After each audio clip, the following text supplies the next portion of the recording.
We come into focus on this opening Friday inter-track car that featured a $30,000 pick-six carryover, partly sunny skies and near 60-degree temperatures. Not bad for December 11th. Hello again, everyone. Welcome to Aqueduct Insider. Jason Blewitt, Maggie Wolfendale, and from that outside rail on the main track, well, we are settled in our second-floor clubhouse studios, ready to kick off a big weekend here on the Inter.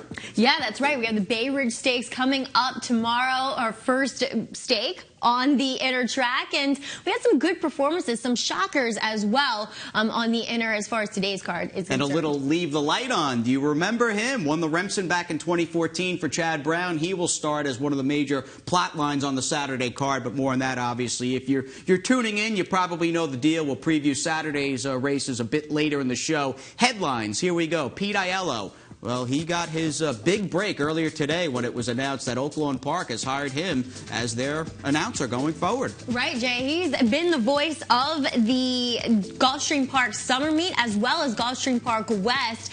He's a 30-year-old. He's a graduate of the University of Arizona, their racetrack program there, and he's held some different positions as well. He also does the on-air handicapping and does some work in the simulcast department for Hialeah. But he is replacing Frank Miramati, who is going out to Santa Anita to fill in for the retiring Trevor Denman. As we'll check in, I think he almost sounds like Miramati. Let's get a little taste.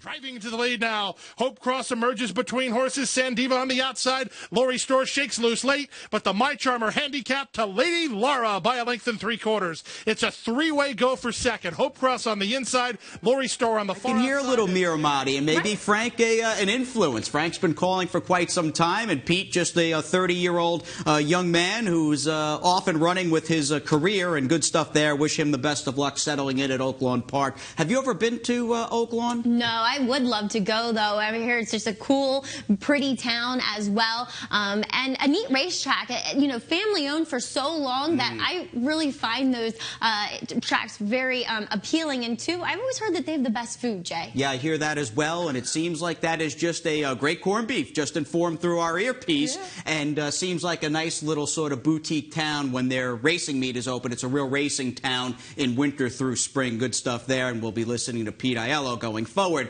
Nyquist, Breeders' Cup Juvenile winner, should be a unanimous 2-year-old champion. Well, his little vacation is over, and he'll start galloping with hopes of making the Kentucky Derby. Yeah, undefeated here. Thor Doug O'Neill returned to light training earlier this month, and as Doug said, he will probably have just a little stretching of his legs down the lane, maybe a couple days after Christmas. And, right, you said on the Kentucky Derby Trail, how could you not? Hopefully all things go swimmingly as he's looking at the February 15th, San Vicente as his first start back as a 3-year-old. All right, let's come home to the Big A with Dad's Caps. He's been a hard-hitting sprinter on this circuit over the last few years, and might he return, certainly the long-range goal, a three-peat in the Carter, and it sounds like he's doing okay following knee chip surgery. Yeah, a typical kind of injury that does plague fast horses. So he's coming back. He's at his 5th workout so far for Rudy Rodriguez here at the Big A, and he's pointing for the Boxing Day, the day after Christmas, Gravesend, and he'll be on track to hopefully defend his title in the Carter. Now, Jay, you are a wealth of racing knowledge. Has any horse ever done a three-peat? I don't think so. No. I don't think so. Either. A lot of history in that race, so don't quote me 100%. Right, I wasn't around for the 40s, 50s, and 60s. I've caught every running, though, since 1971. Just kidding. I bet you Richie has, and he'd probably smack me if I said that. Anyway, speaking of Dad's Caps, we had his younger half-brother, Vincento, running today in the 7th. And in fact, that's our first stop on this opening Friday on the Inter track. He's a big odds-on favorite, Vincento, for Vinny Scuderi and Rudy Rodriguez, and here's what happened. Stumbling at the start, number 1, inside straight, unseating jockey Jose Ortiz. We have the loose horse at the back of the pack. Jockey Ortiz is up and walking away under his own power. The field moves into the turn with Spin Cycle, the leader. New York Song is down at the rail running in 2nd, and Charming Indies on the outside in 3rd. T-Shuck is next in 4th. Vincento is in 5th, and Celtic Chaos trails the field in 6th. They're on the backstretch now, and it's Spin Cycle, the leader here by a length. Charming Indy in second by a half length. New York Song races in third. You've got the loose horse outside of the field right now. Farther back, it's T-Shuck in fourth, followed by Celtic Chaos and Vincento Trails. Spin Cycle has the lead here by a little more than a length. Charming Indy, New York Song right together, second and third. The half up in 48 and 4. It's 3 lengths back to T-Shuck in fourth. Vincento's on the outside of Celtic Chaos as the field goes into the far turn. Spin Cycle still in front. And the loose horse is right in front of the field now. Spin Cycle is the leader. New York Song is down at the rail. Then Charming Indy, Vincento widest of all. On the inside is T-Shuck and then Celtic Chaos. 3/4 went in 1, 14 and 1, and they are in the stretch. And it's Spin Cycle, New York Song. On the outside, Charming Indy and Vincento is coming on. A furlong to the finish. Here's Charming Indy. Here's T-Shuck down at the rail. T-Shuck comes on through on the inside to take the lead. Charming Indy and Vincento. And it's T-Shuck. And T-Shuck is going to pay $100. Charming Indy was second. And Vincento, the favorite, was third. And a rail skimming ride up the fence. Dylan Davis and T-Shock at 101.50. Nice call there, Johnny I. Maggie, in a race number 7, that whether you're looking at the prices or the fact that Inside Straight lost the rider at the start, it was just a wacky race from start to finish. It was weird, Jay, that's for sure. Luckily, Jose Ortiz, after being unseated at the start, did pop up and was okay and rode the last race. But looking at T-Sock here for Jimmy Ryerson, actually back-to-back Dublin winners. Don't want to get too ahead of myself as far as the show is concerned, but Dublin as a sire had a pretty good day at the Big A. Maybe he's found his niche as a sire of inter-track long shot winners. Sit tight for his other, and he's a freshman stallion, by the way. We do have another big price Dublin winner coming up. Dylan Davis, Jimmy Ryerson. Let's move it ahead. Race number 8 on the card. This one is the Friday feature. Tricky Zippy, an overwhelming favorite. Fillies and mares, these are state breds, and here's John and Brielle. For number 1, Dreamboat Annie, she trails the field. Atlantic Smile and Court Dancer go out for the lead, and it is Atlantic Smile to grab the lead from Court Dancer. Then a break of almost 3 back to Tricky Zippy, who's racing in third. Isabel is down on the inside in fourth. Another 4 to Willett. And then Girl About Town, and after the slow beginning, Dreamboat Annie trails the field in 7th. The quarter, 23 seconds. Atlantic Smile, Court Dancer, they're 1-2 going into the far turn with a heavy favorite, Tricky Zippy, on the move now from third. Isabel is at the rail in fourth. Then farther back, Willett, Girl About Town, and Dreamboat Annie. Court Dancer on the outside has taken the lead from Atlantic Smile. It's Court Dancer in front. The half in 46 and 1. Court Dancer clear by 3. Then it's Tricky Zippy. Willett is putting in a late run on the outside. Court Dancer in front, now is 16th out. Then it's Willett and Tricky Zippy. Here comes Willett, and Willett is gonna win it. Willett from off the pace. Court Dancer was second, and Tricky Zippy checked in third. Give or take 3 weeks from her 8-year-old birthday, Willett can still bring it and hit pretty hard. She got a pace to close into, and she fell through the cracks here at 7-1, paid $16.60 in the feature. Yeah, pretty astonishing that she was that big of a price, Jay. I mean, I guess it kind of hinted at that if you look back at her Iroquois, that she was 11-1 that day, and people just thinking maybe the 7-year-old mare had lost a step, but not so here at the Big A. She's now 3 for 4 over the inner track, never been off the board, and now with career earnings over 800,000. Yeah, over 800 G's, nearly 10 lifetime wins, and had the home court advantage for trainer Jimmy Islin. Well-deserved win here with 7-year-old mare Willett. Jimmy Islin, you've kept this girl going. How rewarding was this win today? Extremely rewarding. I mean, people thought there were comments she was over the hill. I'm over the hill. Ninth rider, but she's a wonderful horse, and she, still shows that she's got it in her at the 7-year-old age. And just you and the old girl combining here once again, earnings over 800,000. Will we see her for an 8-year-old campaign? I don't know. Anything's possible today. She's like a spring chicken. And what are your plans from here? Will you continue to race her throughout this Aqueduct Inner? Yeah, she's done well, and the breeding season is approaching, but we want to breed her to American Pharaoh, and we want to bring her into the. We want to retire sound. Well, lofty aspirations, as always, for Blewitt. Congratulations. Thank you, Maggie. Thank you very much. So American Pharaoh, I wonder if he'll have a date down the road early on in the breeding season with Blewitt. That'd be kind of cool. A near millionaire, New York bred, kind of blue blood, or I should say kind of a filly or mare from the other side of the track. Sure. She's just a hard-trying sort of blue collar. That's what I meant to say. With the blue blood, the Triple Crown winner. Exactly. I was kind of taken aback when he said American Pharaoh. I mean, going for the gold, to say the least. But that would be awesome. I think it would be a nice pairing. All right, Jose Ortiz off a 4-win Thursday afternoon, looks to keep that white-hot winning streak going. He's aboard Jules and Rome. She's a big 3-5 favorite, a gray, and we'll have her run in the third on the other side of this quick timeout.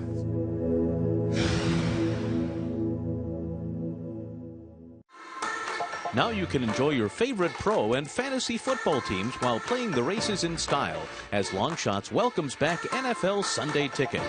With over 400 HD TVs, 270 individual carols, a full-service sports bar and food menu, Longshots is the place to catch all the great racing and football action. So come on out, bring your friends, bring your league to Longshots, located on the second floor at Aqueduct.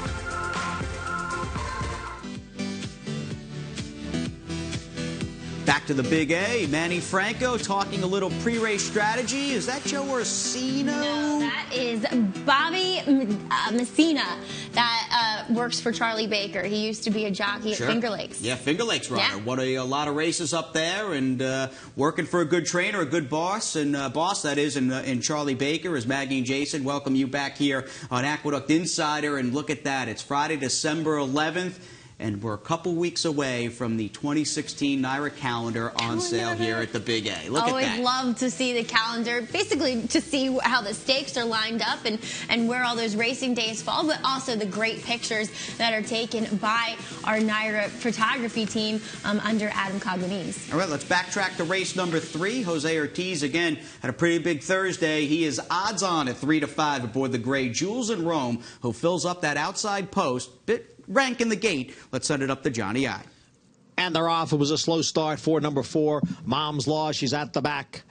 Jules and Rome and Building Permit, those two go out for the lead with Devious Maddie, a close-up third. Then it's 2 lengths to JC's American Dream in fourth. At the back are Serious Happiness and Mom's Law. Into the turn, Building Permit has the lead by a half length over the odds-on favorite Jules and Rome. A length and a half, Devious Maddie sits right behind in third after an opening quarter mile in 24 and 3/5 seconds, and now they've reached the back stretch. Building Permit and Jules and Rome, and now they're on even terms. Nothing between them as they head up the back stretch, a gap of 2 to Devious Maddie in third. Another length and a half, JC's American Dream is fourth. It's a half dozen lengths to Serious Happiness and then Mom's Law. They continue along with Building Permit and Jules and Rome heads apart for the lead. The half, 49 and 2/5 seconds. Devious Maddie runs in third with JC's American Dream. Then that big break back to the 2 trailers, Serious Happiness and Mom's Law. Into the far turn. Building Permit at the rail. Jules and Rome on the outside. Jules and Rome on the outside. Pokes ahead in front. Building Permit is right there. They've got 3 lengths now on Devious Maddie. Then JC's American Dream into the stretch. Jules and Rome on the outside. Building Permit down at the rail. And once again, nothing between them. With an 1/8 of a mile to the finish. Building Permit, Jules and Rome. Devious Maddie still chasing in third. Now a 16th out. These two have put on quite a show. It's Building Permit and Jules and Rome, and now Building Permit gets the lead as they come for the finish. Building Permit prevails. Jules and Rome was second. JC's American Dream finished third, and Devious Maddie was fourth. Good battle off the quarter pole. In fact, way before the run to the quarter pole between Building Permit and Jules and Rome in the third. Not often do you see a Chad Brown horse being the second favorite. Not often was Building Permit the second favorite. She burned a lot of money, Jay. But what I noticed about her, at least towards the end of this year, coming off that layup, she's just a better horse. You can tell that with her physically overall. She's improved dramatically. And she was resolute in her win today, holding off the odds-on favorite. All right, favorites haven't done too well in the 3 races we've looked at so far from start to finish, as Aaron Greider recapturing some of that old form and glory that has carried him to Aqueduct riding titles in the past, gets the win. Let's see what else happened. Again, 30,000 plus the pick 6 carryover. The other legs in the pick 5. Here's Johnny I with everything else that happened on this opening Friday on the inner track. Puzzle with the lead. Pancakes and Batter all out. Pancakes and Batter on the outside of Sunny Puzzle. Pancakes and Batter now takes the lead. Sunny Puzzle in second. Sugar Gold moves to third. It is Pancakes and Batter, the 4-5 favorite, and he's won the opener by 2. Sunny Puzzle was second. Sugar Gold third. Who's now up to fourth, and then Electro Peg. The field in the stretch, the half and 46 and 2. Ride the World down on the inside, trying to hold off Liberty Fuse. Liberty Fuse right alongside of Ride the World. It's 3 lengths back to Awesome Quick, More Than Rainbows, and Electro Peg. Liberty Fuse now takes over, and it will be Liberty Fuse, a 2-length winner. Ride the World was second, and More Than Rainbows finished third. 16 and 2, and the field heads for home. It is Tizkara. Smile Big. Wembley on the outside. Archer Nothing is coming on as they pass the 8th pole. Smile Big and Tizkara. Smile Big, Tizkara, Archer Nothing on the outside. It's Smile Big. Archer Nothing comes on to win it at the end. Archer Nothing by a head. Then it was Smile Big, Tizkara, and Majestic Confection. Be a Hero with Piloting, battling on down towards the rail. Be a Hero by a neck. Piloting right there. A gap of 3 to 1 catch chance in third. Then Wizardly and Subcontractor. It's Be a Hero and Piloting with 1 catch chance, with 1 final chance on the outside. Oh, drifting out there is Be a Hero. Piloting has the lead. A 1 catch chance photo finish at the end. It was wild at the end with Be a Hero and 1 catch chance. The late closing Wizardly and the fading Be a Hero. Dublin looking to pull off a big upset here. King Dublin's got a 4-length lead. Then it's Hangry, followed by Par, and Up with the Sun. King Dublin, Hangry on the outside. King Dublin by 2.5 lengths, and King Dublin has done it at 21 to 1. Hangry was second. Par finished third. Then Kriya Can Do, Up with the Sun, and way back was Space Ranger. For Who is the Giant? Now Loose Money gets clear by 3. Who is the Giant in second? Sandy Strikes on the outside. Bustin' the Bank is down at the rail, and a big break. Back to River of Magic and a Black Friday Rush. Loose Money on the lead here as they come down for the wire, and Bustin' the Bank is going to complete the exacta. Loose Money gets the cash. Bustin' the Bank was second. Then Sandy Strikes in third. Loose Money was all by himself in the nightcap. Harry Hernandez, the 5-pound apprentice, who's won nearly 100 races on the year, looks very polished and very smooth and solid in the saddle. I've said it once and I'll say it again. I think this kid has a very bright future. He does not look like a bug rider to me. He's just... It seems like every day he's winning a race, and that's a pretty big accomplishment just coming to New York. And still getting the lay of the land, I'm sure. Whole bunch of 4s and 5s. The pick 6 will pays a double carryover, no surprise, $134,000 into the Saturday card. Backtracking, though, race 5. This was not a cleanly run race. Piloting the Gray really drifted out badly. Be a Hero, who in turn sideswiped the number 4 horse, 1 catch chance. And it wasn't pretty at the start necessarily either, Jay, as we saw number 1, Wizardly, leap up in the air and spot the field about 5 lengths. But yes, piloting, excuse me, under Junior Alvarado, drifting out badly into the 2, interfering with the eventual winner and 1 catch chance, who did benefit from that DQ, but he most certainly should have come down here. And 2, And maybe because I did really like the horse, I do think Wizardly ran really, really well. Yeah, with the bad break, but still, the foul, I mean, he's basically mugging Be a Hero down the stretch, and it gets even more egregious as they come down to the finish line. And this was kind of a no-brainer.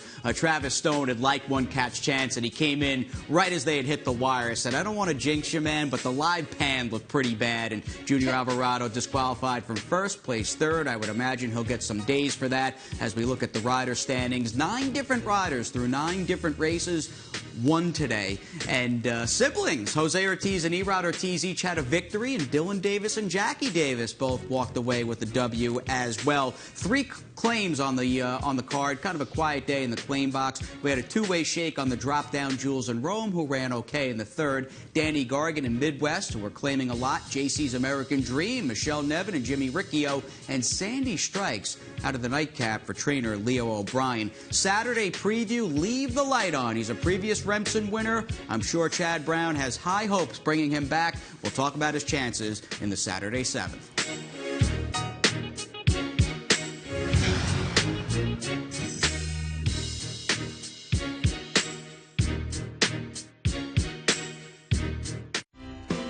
Hi, my name is Staff Sergeant Joshua Wallace of the United States Marine Corps. Please join us at the Aqueduct Racetrack to participate in our annual Toys for Tots drive. Now I'm Staff Sergeant Corrales. Please help us by bringing a new unwrapped toy December 12th and 13th. Happy holidays!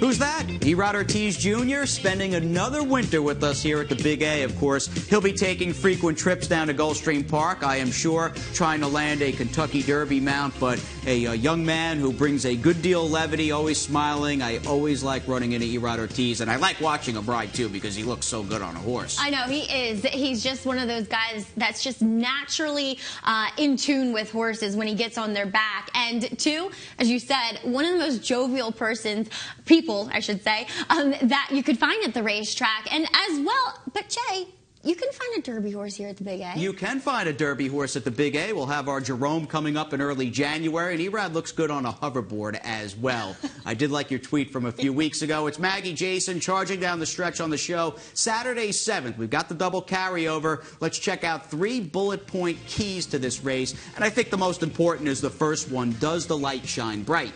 Yeah, Leave the Light On, as you're alluding to, does come off of a lengthy year-plus layoff for Chad Brown, stating that, well, he's had this horse ready for the past 3 weeks as he does come off a unspecified ankle injury. So, is he ready? Jay, I do think that he rode the goldest of gold rails, winning last year's Remsen, but nonetheless, he did hold off Frosted, who obviously is very talented. And beat Keen Ice as well. He'll spot seasoning and certainly some recency to a good group of older horses from the inside post. He's got a great trainer and great layoff barn in his corner. That is a look at Leave the Light On. And here's another key layoff runner in Dance Champion, who looked really good in his last start at Keeneland back in April. Yeah, but I think the question has to arise of what did he beat that day at Keeneland? Looking through those horses' PPs, not sure that he beat all that much, but he's going to face a tougher field here. Once again, this guy is coming off of another layoff. Yes, he ran very well in his 3 starts on the main track, but he has yet to do it in New York, and will he be ready? Back races indeed for North Slope. Rain, shine, mud, fast, it doesn't matter. And look at all the snow we had on the turf course. The snow fences will be up momentarily, but this was a horse who won the 2015 evening attire. What is his overall current form, though? Right, as we're watching him run his best race of his career, and from then it seemed to slope off. I mean, at least the last 3 races thus far here, Jay, last 2, importantly, haven't been that good. Maybe he actually for once didn't like a sloppy track. I don't know. But, I mean, you have to have a little bit of confidence that they keep running this horse, keep running him at higher level allowance races. But he is in for the 62.5 tomorrow. Want to take him?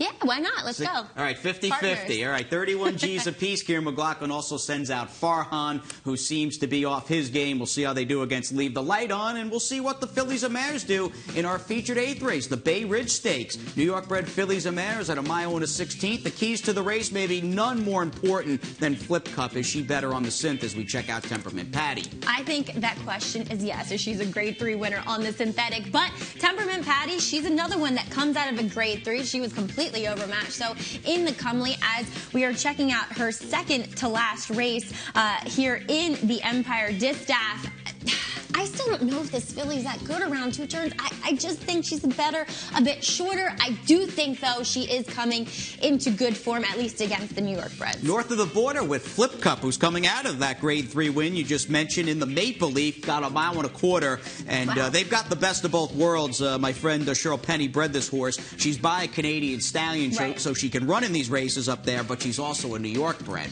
But she took down a Grade 3 field. I don't know Yep. the quality of it. Still, she did it at 1.25 miles. She's obviously rounding into very good form here as she comes back against the New York Breds.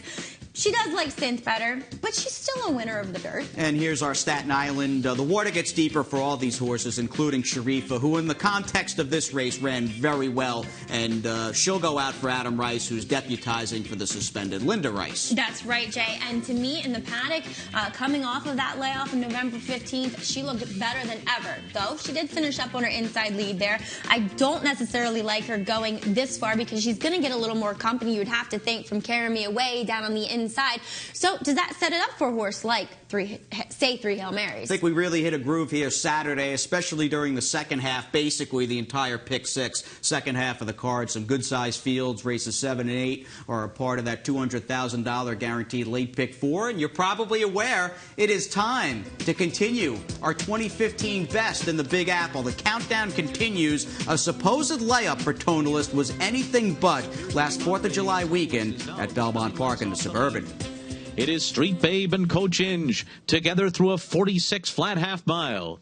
They're 4 lengths ahead of My Loot, and Tonalist is moving in tandem now with F&X, and they just went by My Loot, and they're now just 3 lengths off the lead, and neck trails the field. It is Street Babe and Coach Inge, and Tonalist moves now as they round the far turn, and My Loot goes right with them. And now these 4 are right together as they round the far turn. Coach Inge, Tonalist, and My Loot, 3/4 in 110 flat, and they're across the track, and F&X is just behind them, running 4th on the inside and going well. And then it's neck in 5th, and Street Babe is dropped back to last. And now Coach Inge carries his speed to the top of the stretch. He had that early battle with Street Babe, and he's clear as they turn for home. F&X comes off the rail for his run. Tonalist is full out in 3rd, and they're into the stretch, and it's Coach Inge into the final furlong. He's got 1/8 of a mile to go. F&X and Tonalist are running after him. Coach Inge fully extended. F&X and Tonalist are coming up on the outside. Here's Tonalist and F&X, and they'll battle it out to the wire in the Suburban. It's a head-bobbing finish. That is very close. It looked like F&X. Gritty New York bred F&X, who would go on to take the Grade 1 Clark just a few weeks ago for trainer Jimmy Jerkins. As Maggie and I sign off, have a great Friday evening and dive into that double pick 6 carryover. And we have a start time tomorrow of 12:20 p.m.